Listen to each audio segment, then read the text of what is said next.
The Three Mariners is situated on Quay Street. The building is Grade II listed and is believed to date back at least to the 16th century. A former sea captain's house, it was a pub before becoming a museum. The premises were restored and converted to a family home about 2000. With secret smuggling holes and a priest hole, it has the reputation as one of the most haunted spots in Scarborough.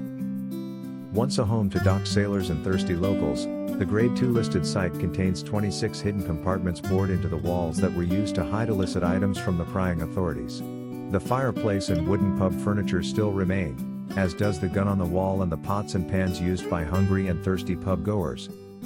And a booklet on tobacco sales was also discovered, hinting that the storage space was used to store high-value goods away from customs. All that is known for sure is that the pub closed in 1905 due to a change in licensing laws and became a museum in the 1930s, with many of its features remaining today. Here we see the Smugglers Tunnel which led from the Three Mariners into Marine Drive. People today probably don't realize the opportunities that smugglers had around Scarborough. They think of the Marine Drive and the lights which light up the cliffs. Yet in the times of smugglers this was a desolate cliff area. Vessels went in at the dark of night. They unloaded goods in secret hiding places in the cliffs. The tunnel is now blocked off but the entrance can still be seen today.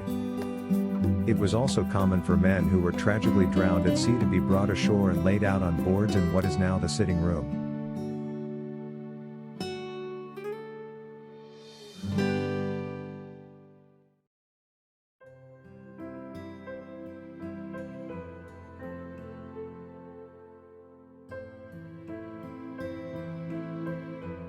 One large bedroom is called the Queen Anne room because of the paneling which conceals another secret passage.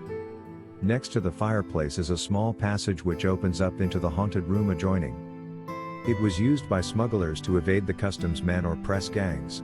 On the opposite side, in the paneling, is a small secret latch door. Behind this was the gang's bunk room called the John Paul Jones room, 15 feet long by 4 feet 3 inches wide, ample room for 4 bunks. Rumor has it that this small room once hid John Jones following his battle off Flamborough Head with a squadron of British ships.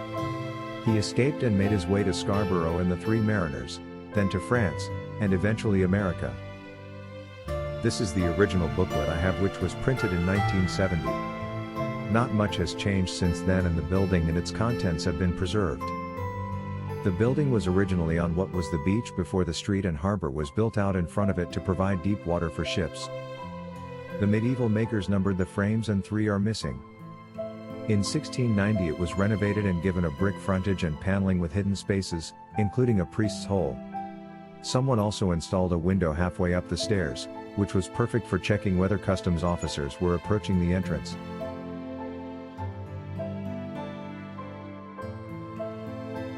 One room is filled with sailors' knots and a case of items salvaged at sea, while another comes complete with a bar.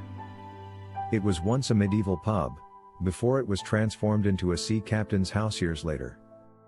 It boasts a series of incredible secrets, including smuggling holes and even a priest's hole, built in the 1500s to hide persecuted members of the Catholic clergy.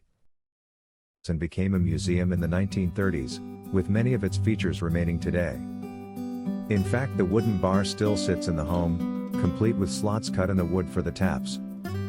It also includes a ghost which warns sailors about bad weather. A headless woman is said to warn of troubles at sea. The owner of the Three Mariners Inn at the time, Mr. A. Bell, heeded the warning and stayed on shore.